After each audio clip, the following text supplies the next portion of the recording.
fondly remember the pastors, Uncle Nala Thomas and Uncle Ephraim, and my beloved grandfather, Uncle David Chidibabu. I saw growing up to them. Today they might not be with us. A couple of them are stuck to the Lord, and one is not very far away from us. But you know what? God knows his people, but his work continues. God buries his people, but his work continues. Today I might be speaking to you. Tomorrow there will be someone else standing here and speaking to you. You know what? Changing calendars, but unchanging Christ. Year 2018 has gone by. 2019 will also go by. 2020 you'll be sitting in the same place. But you know, one thing remains. It's love, it's grace. Christ remains the same. I want to extend my thanks to the President and the Standing Committee. I had the privilege of talking to Uncle Robert Surya Prakash a week ago, and Uncle was gracious enough to invite young minds like me to come and deliver the Word of God. So I extend my greetings to the church, and I'm grateful to Uncle for helping me to bring gospel this evening time. And also I thank choir, and I really thank Tinkwana and David, and I call them Anna because I grew up looking at them. I really want to remember Jatin, Ashishana, Kirtana, Chintu, Bunty, Abhishek, Abhilash, everyone else. I grew up looking at them, and it's such a joy to see them, and I'm sure David will raise more disciples as he walks in the faith of the Lord. I've seen him, I continue to see him, and next time I see him, I'm pretty sure that he'll bring up the choir out there. The reason being is I have the privilege to speak in the youth, and I always wondered what would be the situation when David moves out. And you know what? It was amazing to see those young kids worship the Lord. Amazing. How beautiful. As I said, God knows his people, but his work continues, my dear friends.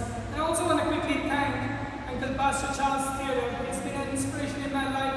Although I have heard only a handful of times to his sermons, I'm pretty sure what a man of God. He brings commanding word of God, and it's so enriching that youngsters like me get inspired from people like him.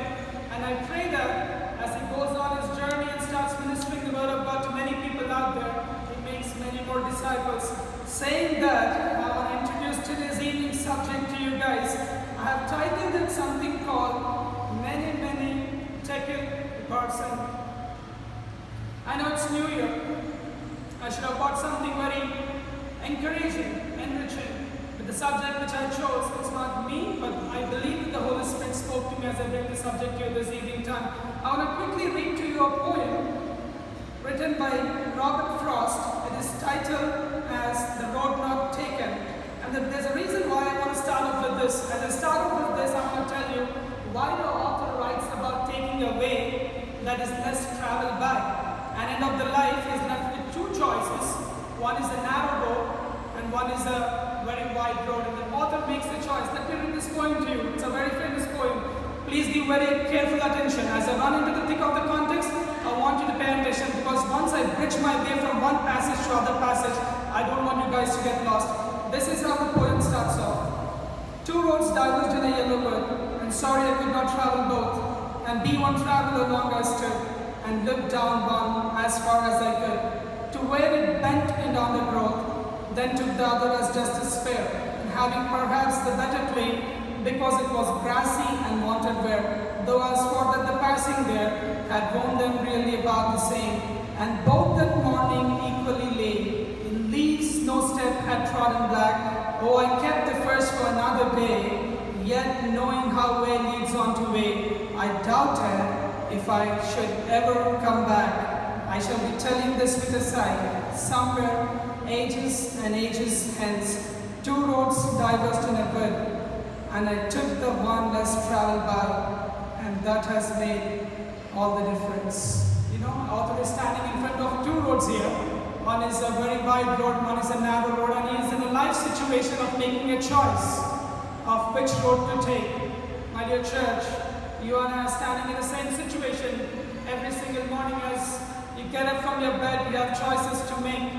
You can choose anything you like, but remember very careful, the choices which you choose this evening time will lead you to a destination where you and I are about to face the consequences. The Bible clearly says in the book of Hebrews 9:27, for man is destined to live once, and after that to face the judgment. So you and I need to be very careful. You and I are destined to live only once, and after that to face the judgment. You know, if there is nothing beyond the grave, and if you and I are subjected to nothing, then you and I are not morally bounded towards each other. But your Savior has risen from the dead, and there is far something beyond the grave to which you and I look forward. That is called eternal grace. As I bring to you this subject this evening time, I want you to carefully understand my thoughts as I ponder upon it. I want to quickly read to you from the Bible. If you have your Bible, stand in the book of Daniel chapter 5, verses 25. Now this is the inscription that was written upon Mene Mene Tekel Upharsin. This is the interpretation of the message.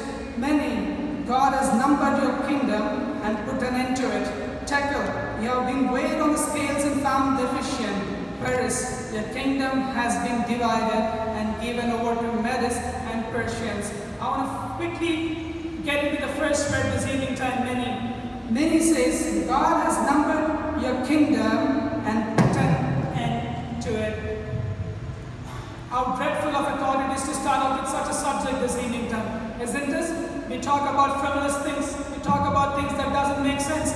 We go on bridge our lives and shape our ways, we live according to our own lives. But here is the writer, the book of the Daniel, saying, God has numbered your days. What if I have to say God numbered your days? The moment you get out of this church, I want to say that God numbered your days and is bringing it to an end. Where are you heading? Years gone by, you are living in the same grace. You know what the problem with the Christians today is? They believe that the grace of God is more abundant, that you keep on sinning and He'll keep on forgiving. You keep on running away, He'll keep on coming closer to you. You keep on doing every blasphemous thing under the sun, and God will forgive you. You know what? I'm going to tell you something this evening time. God is gracious, but at the same time, God is a punishable God. He will definitely number your days and bring it to judgment. Many people get this opportunity of being judged after they die. But few people get the privilege of being judged even before they could die. If you are living in the world, if you are living under the sun, if you are living according to your life, remember very carefully, God might judge you anytime. God might bring to you that particular judgment anytime. What is that you are looking up to, my dear church, this evening time? I want to quickly tell you the story of this 5th chapter. Belshazzar the king is throwing a great feast. In the 5th chapter, we look at above verses, it says Belshazzar is throwing a great feast. And he gets indulged into the worldly acts so much that he tells his servants to go into the temple of the God, bring the vessels out, the gold and silver vessels, and distribute it among the concubines and the family, so that I and my family can start drinking from it. Start drinking from it. You know, many a times we forget the grace under which we live, we take God's grace for granted. But you see, the king is doing the same mistake. Forgive me, I'm not used to this crisscrossing, so many of us do the same mistake of taking God's grace for granted.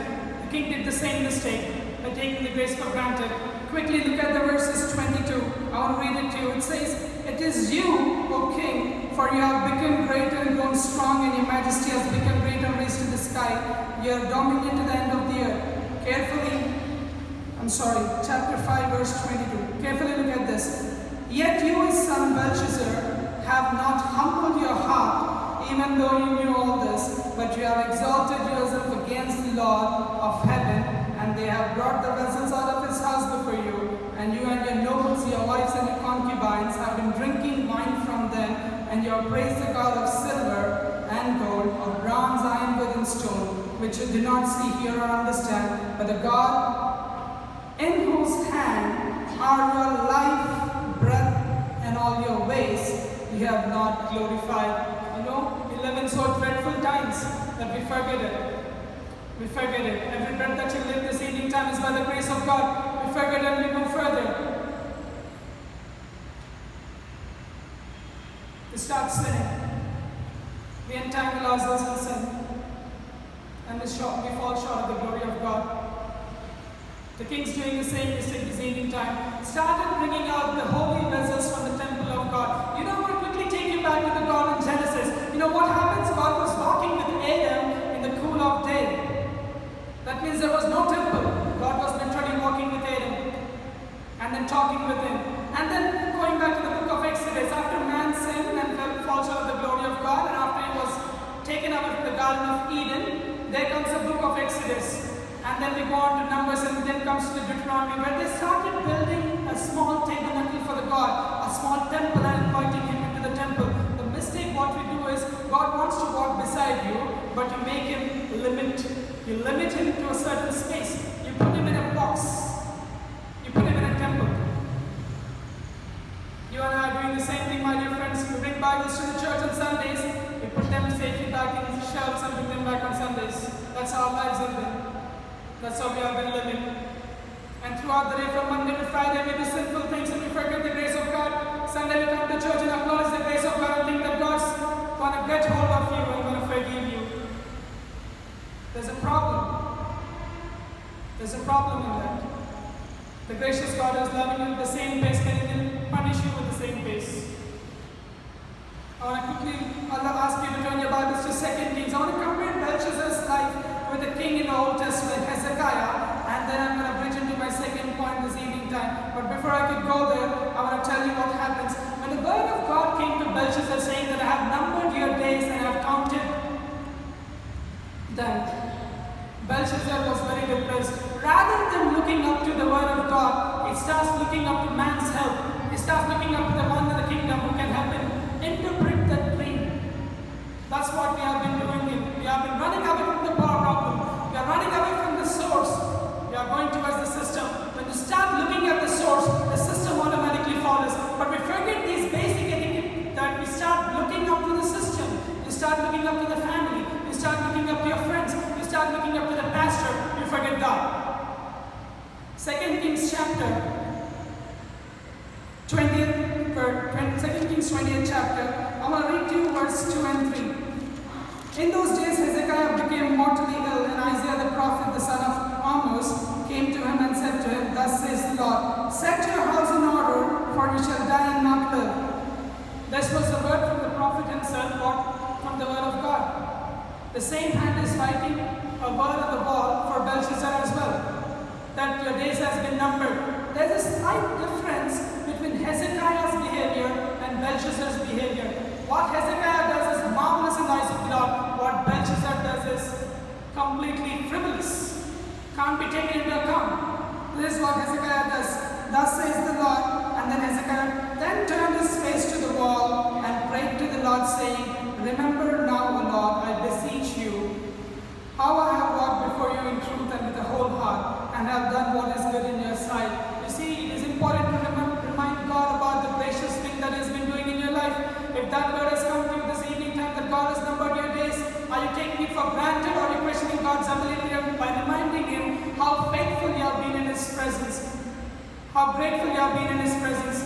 Your God is a God of great grace and honor.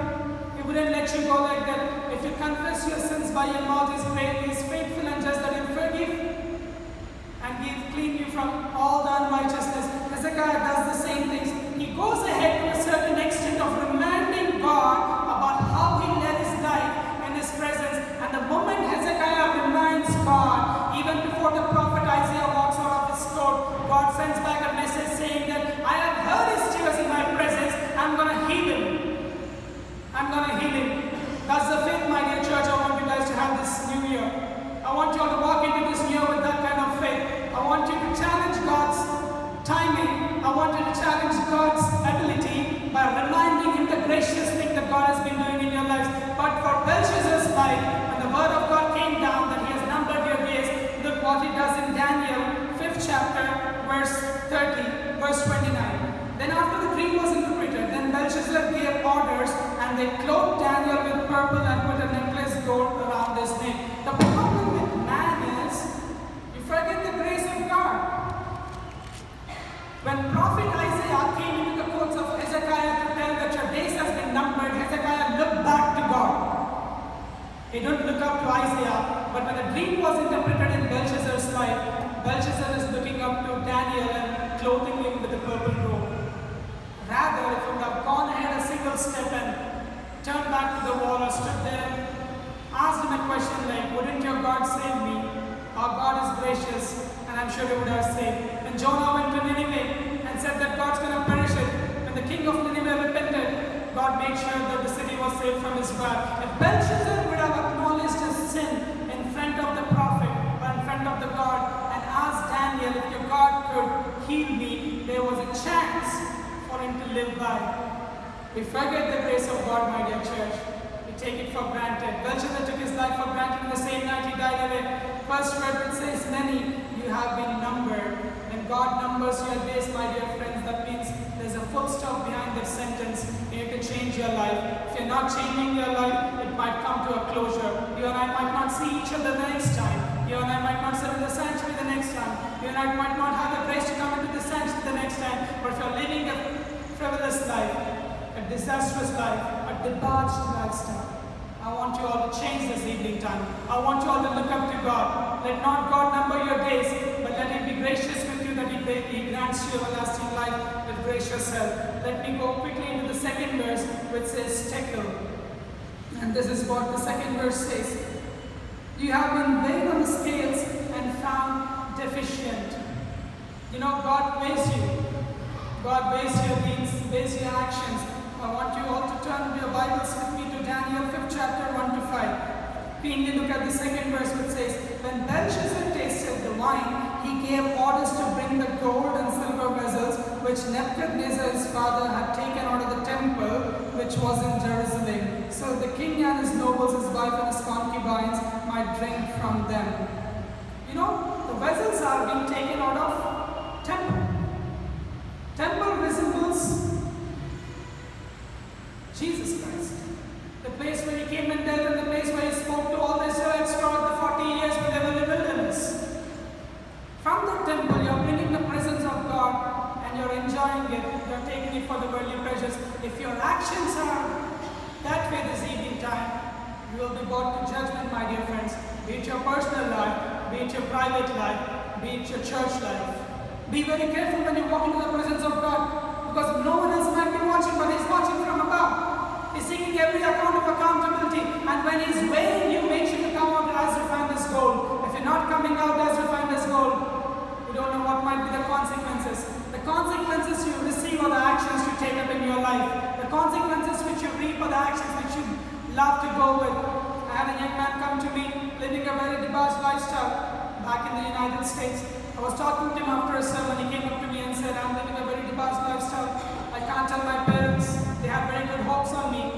Now I've indulged myself into all kinds of sinful activities. I don't want to name them. What should I do? And a week after that, I heard the news that this young man took away his life by committing suicide. You know, my dear friends, sin is so dangerous that it entangles your life and leads you to the verge of committing suicide. I want you to be very careful. If you're coming into that circumstance this evening time, I want you to remember the grace of God and start moving away from it. Start moving away from it. I couldn't talk much to the young man because I was addressing few other people, but then he was sobbing and sobbing and sobbing and sobbing, uncontrollable tears.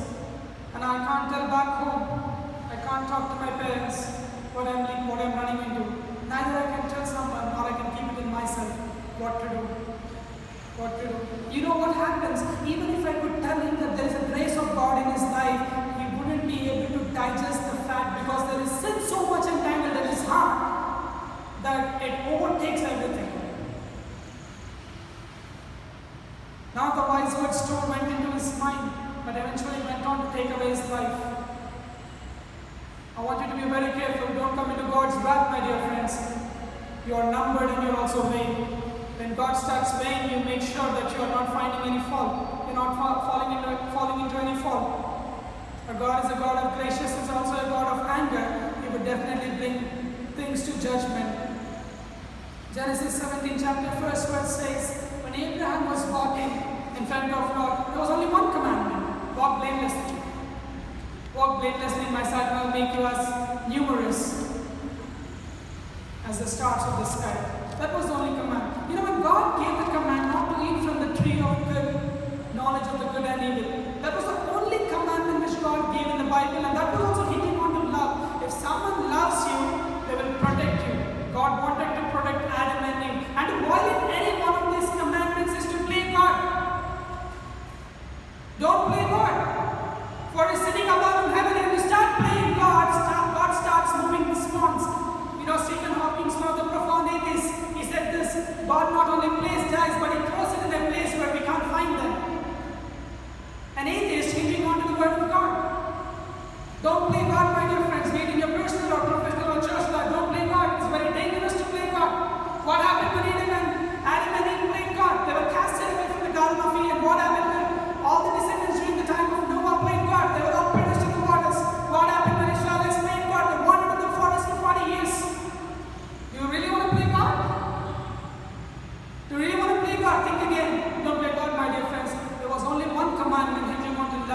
why I'm telling you again and again, don't come into that category.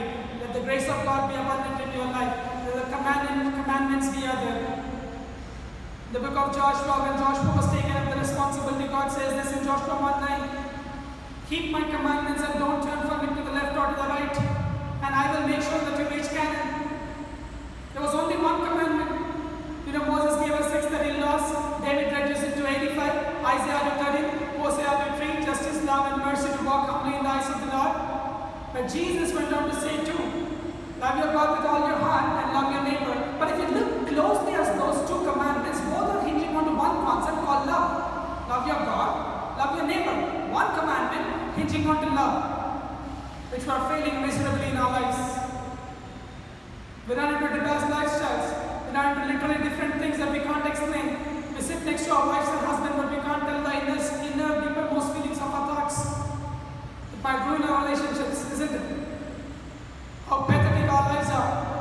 And when you unfold your lives in the presence of God, you wonder what disastrous lifestyle you are leading, my dear friends. It's not just you, but it's me as well. Everyone comes into accountability. Everyone comes into accountability. Belshazzar did the same mistake. He did a single mistake of violating the command of God. The command was very simple. Eat, drink, and be merry, but don't play God. He simply violated that basic commandment, went into the temple of God, and went into his presence, bring out his gold and silver vessels and start drinking wine in it. My dear friends, I want to tell you, don't start playing God. It's very disastrous. Your life might change completely. It might be disastrous and it might lead you into frivolous things. Start looking at God's ability.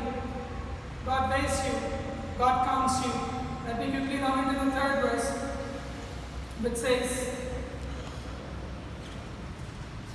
Paris, the kingdom has been divided and given over to the Medes and the Persians.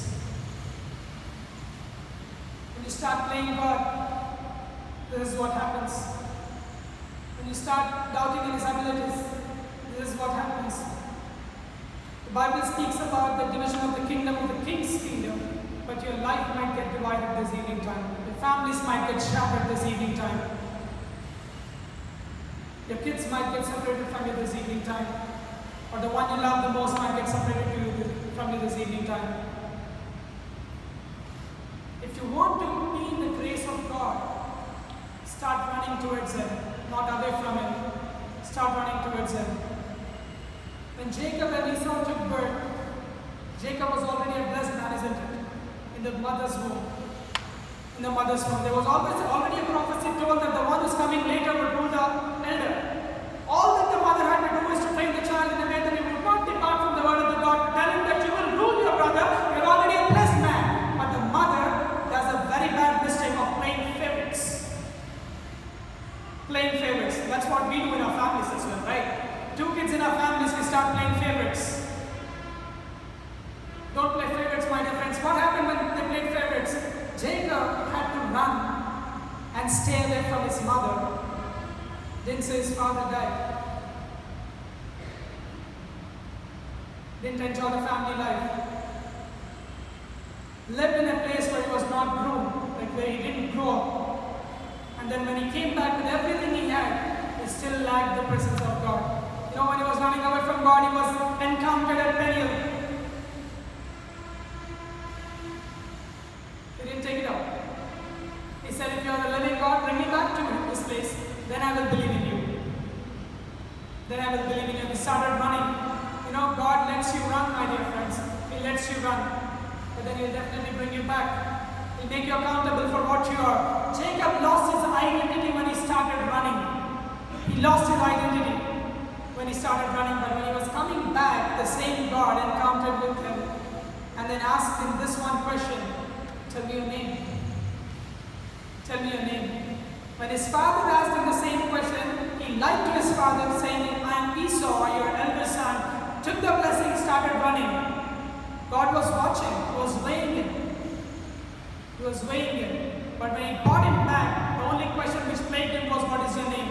This time he couldn't escape, my dear friends. He had to admit to the fact that my name is Jacob. And And that's when God bless.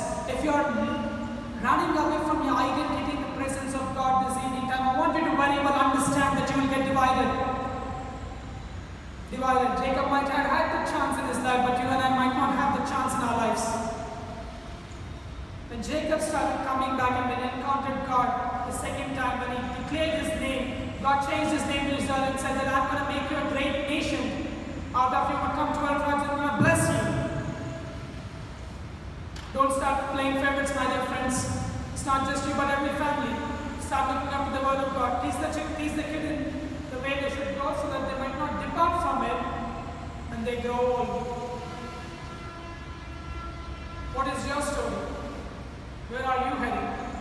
What if I had to ask you the question that God is laying you tonight? What if I had to tell you that you are being deficient in the eyes of God? What if I had to tell you that God is putting a full stop in your life? Are you ready to fight back like how Jacob did? Or are you ready to let it go like how Belshazzar did? Are you ready to fight back like how Hezekiah did? Or are you ready to let it go? Be very careful of the choices you make. The author of the poem that I told further ahead when I was starting off had the choice to choose two paths. He clearly mentioned that one path if I take, I cannot get back to the other path and start taking it because my life would end. One road would diverge into another road, leading into another road, taking me to another destination, but never in my life will I come back to the starting point where all started it. I want you to be very careful. Sin is the same way. You start doing it, you start getting into the thick of it, you start moving into different directions, you get entangled in it, you wouldn't believe where your life had headed. You can't come out of it. If you're living that lifestyle, choose a very careful path which would lead you to the path of green pastures, my dear friends. A small illustration, I'll quickly close up. I was preaching in Canada back in 2016. A woman walked up to the podium after the message was done. She was like, I have one question for you. I was like, yes, please go ahead, tell her I want to speak to you in private. I was like, yeah, please go ahead. I moved aside and she was like, I was leading a very happy life. My husband's a doctor, he was leading a very happy life. Every night in the middle, since he was a surgeon, he used to get a call. He used to just, it was all normal. He used to get up, go to his job and get back and sleep. I used to lay in my bed. I knew he used to go back to the hospital and come back. One day he came back. He couldn't sleep. I asked him what happened. He just brushed it off. And then suddenly when I was to the deep sleep, I heard a gun sound downstairs. The moment I ran down, he shot himself with a gunpoint. I found him lying in a pool of blood. Tell me what would be the problem? She asked. I just looked at her. I was puzzled in fact. And I told him, how would I know the problem? Was he my husband or your husband? We live in families where we don't know what the other person is going through. We don't know what they're coming into. We don't know what lifestyle they're living in. I told her one question. If you had this kind of question earlier and would have sat with him and sorted it out, Auntie, maybe today you both would have come here and I would have greeted you all together. Don't run into that thick of a problem, my dear friend. Belshazzar was running into a thick of a problem. He didn't turn to God, but the wrath of God definitely came on him. This evening time, I want to tell you one thing. Start looking up to the word of God and start sharing in someone's life. Who knows who might save a life? Who knows they might be running into the thick of the sin. And through you, God might save them. And start it from your family. Start it from your family. Your kids might need your presence. Your wife might need your help. Your husband might be running into the thick of the problems which he can't tell. Don't be divided, my dear friends. Don't be divided. When you are numbered, make sure that you come refined. When you are weighed, make sure that you are as pure as gold. And when you are to be divided, make sure that you fight with God and come back together. That's what happens in Hezekiah's life. When he started fighting with God, God prolonged his life by 15 years. 15 years. Start looking up to the word of God, my dear friends. I'll leave away with 3 questions this evening time. What if you are weighed? What if you are numbered? Or if you're about to be divided, may God richly bless you all. Join with me in prayer. Gracious, loving Heavenly Father,